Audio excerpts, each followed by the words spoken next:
Hey Moon, how are you? I'm good, Mallory. What about you?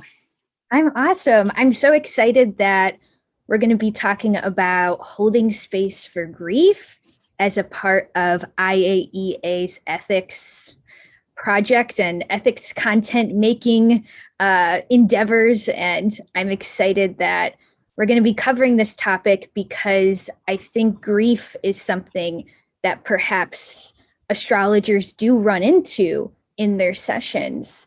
And if we're not prepared, sometimes it can be a little bit hard to navigate, don't you think? Yes. And I think with COVID, and just the kind of situation that we're living in today, there is, so much more, many more people dealing with loss, Yeah. really immediate loss. So I think this is very timely. And your particular astrological practice heavily centers death, dying, and grief because you counsel people with death charts. So you have a particular experience with helping people through grief, from my understanding. Helping them, yes. I think just a little, I'm not a grief counselor, but there is the capacity for this chart to give people a different perspective on loss and how they might move forward through the loss. Yeah. What do you think is important for astrologers to understand about the nature of grief?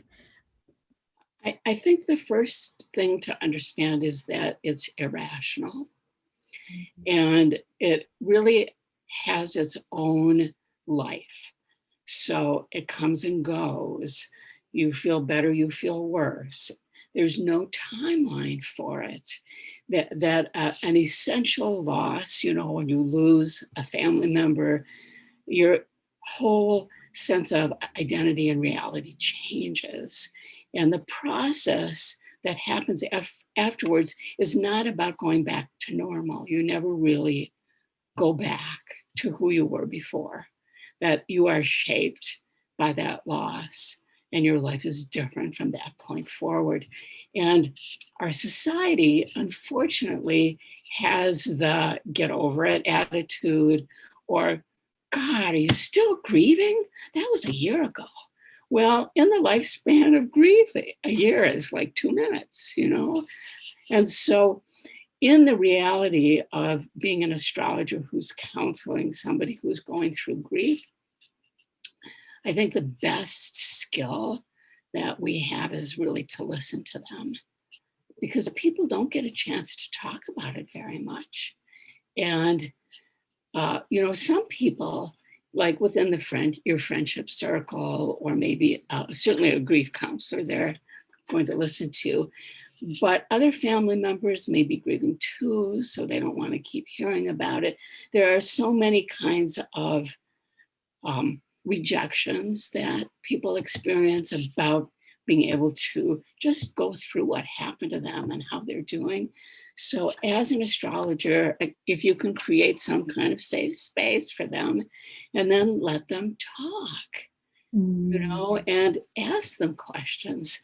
Um, I've had the experience, because some of the people who, like I had a mom who lost her 15-year-old daughter, and she keeps coming back to me annually. And I just check in with her. How are you doing about the loss of your daughter? And she's like, it's been 3 years. Nobody ever asks me that anymore. Thank you for asking. It's like so suppressed. And for the people who, if you lose a child, that never goes away. And so just to have somebody be interested is just worth so much. Right. And we've talked about this before, this kind of misunderstanding that grieving people don't want to talk about their grief. So we may approach someone who has lost someone and think to ourselves, I don't want to bring it up. Like, I don't want to remind them that, they lost their partner or they lost their child. But like you said, in reality, we don't forget about these things. That person is thinking about it every single day. So maybe we don't need to be so, we don't have to have so much trepidation about bringing up this subject when it's already in someone's mind. And we don't have to fix it. Yeah. I think that's the other reason people don't want to talk about grief, is they feel like, well, I can't do anything. But that you don't need to do anything if you just listen, and you allow that person to have their feelings. That's the path forward. Yeah. I almost feel like that's almost an anxiety reliever for astrologers who may be new to holding space for people who are going through a grieving process or even any sort of difficult time. I think so many times we sometimes go into a session and we're like, how do I give, guidance, and how do I get someone through this, and how can I say something meaningful? But when it comes to death and grief, perhaps the most meaningful thing, like you said, is to not say anything and just be that safe listener at times. Yeah. Yeah. The other thing I just want to add about grief is that it can kick up some unexpected behaviors. Some people might consider them bad behaviors. So people might drink more, or they might eat more, or they might take drugs to escape, or, they might like act in ways that are so out of character. Excuse me. And then the astrologer is put in an interesting position because you don't want to judge, but they might need an intervention at some point. Yeah. So for you, Moon, doing so much space holding for grief in your own astrology practice, would you say that might be, I don't want to say like a red flag, but is that where you think, okay, maybe I need to refer this person to a therapist, or maybe I need to refer this person to a grief counselor or something along those lines? Exactly. Yeah. And, people will often be honest enough to say, like, things are spinning out of control. And then that's the point at which I do think that they need outside help, because I'm not trained to do that. Totally, totally. And Moon, besides the sort of just the safe feeling of being in a space where someone can listen without judgment to your feelings about grief, um, has there ever been an astrologer or a spiritual guide or a space holder that you think back and you think, wow, they did a really good job holding space for me? And what did they do, or what did they particularly have that they could offer you? That's such a good question, Mallory. So the reason I got into this, of course, there only could be one reason for me to get into this, and that was, that I suffered a loss. And one of my friends was just, what can I do? That was like, okay, I'm here. Is there anything I can do? Do you know what you need? And it wasn't about taking over to, again, fix anything. It was about checking in with me. And this, I think, goes back to even what you said, Mallory, as astrologers, what is our job exactly? Are we there to make our clients all have wonderful lives? Well, we can't, So what can we do? And this is a little bit different because, dealing with grief, there's no cure, there's no fix. So just expressing, I'm here, do you, what can I do? Is there something that you need? And that was in a friendship setting. But I think also sometimes with our clients, and sometimes clients will say, yeah, I need resources.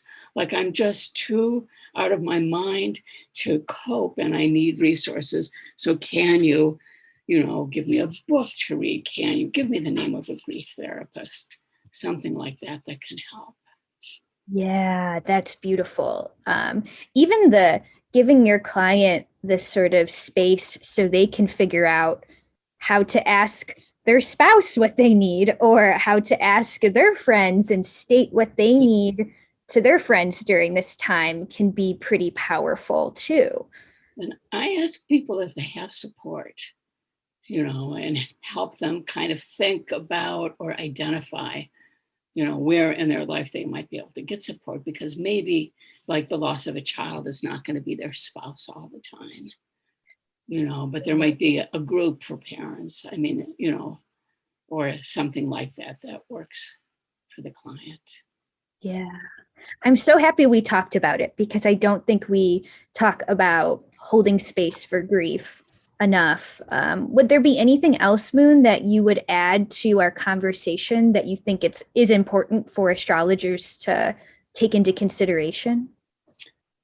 Two things. So one is that, well, maybe this is not what you're asking, but since I've been doing death charts, there have been a few inquiries from people who want me to predict when they're going to die.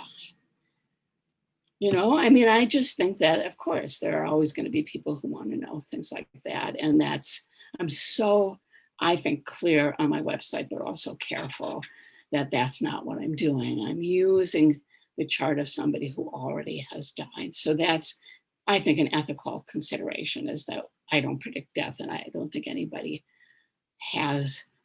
I mean, I don't think astrologers really can do that. But the other thing I wanted to mention that's on a different track is that there are lots of hospice organizations that have volunteer programs, and you can train with them, because if you're going to work in hospice, you're going to work with families who have somebody who's dying. And, I did that. I went through a hospice training program, which was really wonderful, just to kind of improve a bunch of different skill sets about just ways to be in that setting with people who are dealing with grief and loss. Yeah, that's such a good idea. I think as an astrologers, it's not only about reading the books about the planets. Like there's something really valuable about seeking these real life, I guess we could call them counseling skills, sort of experiences that could potentially help you hold space for your client in a really meaningful way. Mm-hmm. Yeah. Yeah. Well, thank you so much, Moon. I know this particular subject is going to help so many astrologers who might struggle with holding space. And like you said, because our society tends to be a bit death phobic and does not want to address grief, we ourselves then need to address that in ourselves if we also feel uncomfortable. And and doing some of that internal questioning is always really helpful. Okay, well, thanks so much, Moon. Oh, you're welcome. My pleasure.